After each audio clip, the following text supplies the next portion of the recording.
BDR বিদ্রোহ মামলার প্রসিকিউটরদের নিয়োগ কেন বাতিল হলো? আসুন জেনে নেওয়া যাক। বিডিআর বিদ্রোহ মামলায় মোশাররফ হোসেন কাজল সহ ১৭ জন স্পেশাল প্রসিকিউটরের নিয়োগ বাতিল করেছে অন্তর্বর্তীকালীন সরকার। আইন মন্ত্রণালয়ের এক প্রজ্ঞাপনে এই তথ্য জানানো হয়েছে।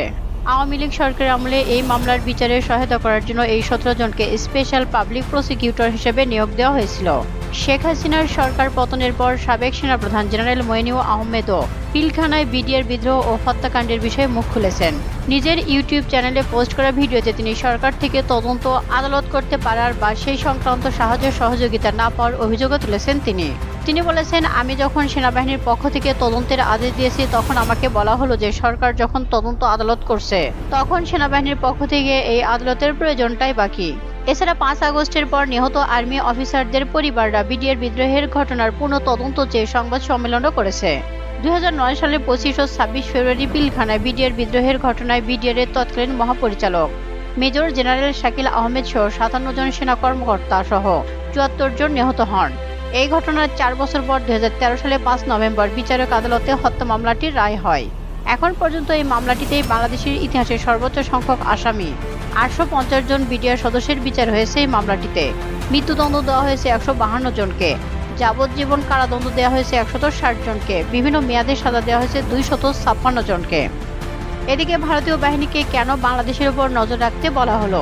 আসুন জেনে নেওয়া যাক। সাবেক প্রধানমন্ত্রী শেখ হাসিনা ক্ষমতাচ্যুত হবার পর পাল্টে গেছে অনেক হিসাব নিকাশ। বিশেষ করে প্রতিবেশী ভারতের সঙ্গে সম্পর্কটা বিবেচনা করা হচ্ছে নতুন আঙ্গিকে।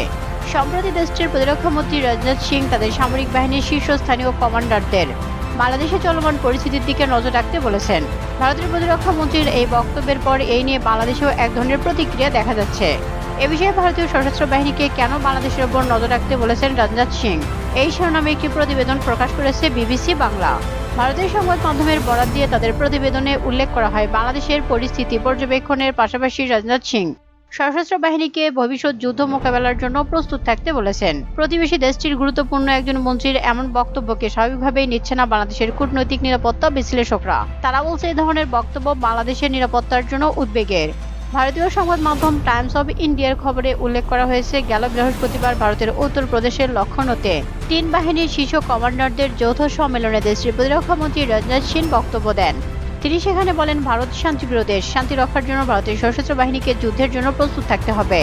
রাজনাথ সিং তার বক্তব্যে গণ অভ্যুত্থান পরবর্তী বাংলাদেশের বর্তমান পরিস্থিতির বিষয়ে কথা বলতে গিয়ে রাশিয়া ইউক্রেন যুদ্ধ, হামাস ইসরায়েল প্রসঙ্গ টেনেছেন। প্রতিবেশী দেশগুলোর পাশাপাশি উত্তর পূর্ব সীমান্ত পরিস্থিতির উপর নজর রাখতেও বলেছেন। এই নিয়ে আপত্তি বাংলাদেশের কূটনৈতিক ও নিরাপত্তা বিশ্লেষকদের। এ বিষয়ে নিরাপত্তা বিশ্লেষক মনিরুজ্জামান বলেন, এই সভায় ভারতীয় সশস্ত্র বাহিনী সহ ৩ বাহিনীর প্রধান, সিনিয়র কমান্ডার, প্রতিরক্ষা সচিব উপস্থিত ছিলেন। এত গুরুত্বপূর্ণ স্থান থেকে এ ধরনের উক্তিকে স্বাভাবিকভাবে দেখার কোনো সুযোগ নেই। বাংলাদেশ স্বাধীন হবার পর ভারতের সঙ্গে যোগাযোগ ব্যবস্থা, ব্যবসা বাণিজ্য থেকে শুরু করে সম্পর্ক বৃদ্ধি পেয়েছে বহুগুণ। তবে বাংলাদেশের অভ্যন্তরে ভারত বিরোধিতা বাড়ছে সাম্প্রতিক বছরগুলোতে।